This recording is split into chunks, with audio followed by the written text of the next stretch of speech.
Bonjour tout le monde, ça va, vous allez bien? Très bien. Alors, aujourd'hui, dans cette vidéo, on a une leçon en grammaire. D'accord? On va étudier dans cette leçon de la grammaire le complément du nom.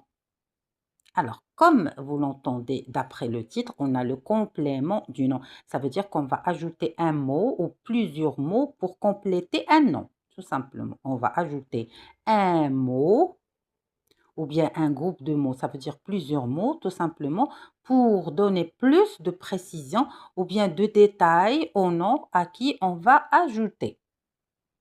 Voilà. Alors, à savoir que le complément du nom, si on l'enlève ou bien on le supprime, il ne change pas le sens de la phrase. Voilà. Alors, le complément du nom est un mot ou groupe de mots qui apporte des précisions à ce nom.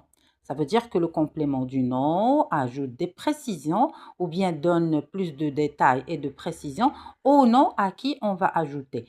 Et il ne change pas le sens de la phrase, il peut être supprimé. Ça veut dire que quand j'enlève le complément du nom de la phrase, il ne change pas le sens de cette phrase. Tout simplement, voilà l'exemple. On a pris cet exemple. Alors, le feutre de Selma est neuf. Le feutre de Selma est neutre. Et neuf, pardon. Et neuf. Alors, le nom sujet, c'est le feutre. Ou bien le nom, c'est le feutre.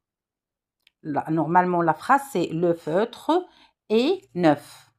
Mais pour donner plus de précision au nom qui est le feutre, on a ajouté Selma, le feutre de Selma. Alors là, on a ajouté le complément Selma à la phrase pour donner plus de précision et pour donner plus de détails et pour dire que le feutre qui est neuf appartient à Selma.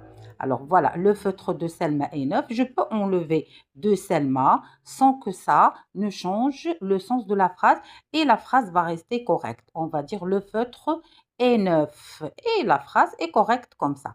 D'accord? Voilà. Alors, pour le complément du nom, il ajoute plus de détails à la phrase ou bien plus de précision. Si on l'enlève, d'accord? Si on enlève, d'accord? Il ne change pas le sens de la phrase. Le feutre est neuf. Voilà. Tout simplement, Selma est un complément qui précise à qui appartient le feutre. D'accord? Alors, le complément du nom est introduit par une préposition. Regardez, ici, on a ajouté Selma comme complément du nom qui est le feutre à l'aide de la préposition de. D'accord? On a introduit le complément du nom qui est Selma à l'aide tout simplement de la préposition de. Voilà. Alors, voilà. Le complément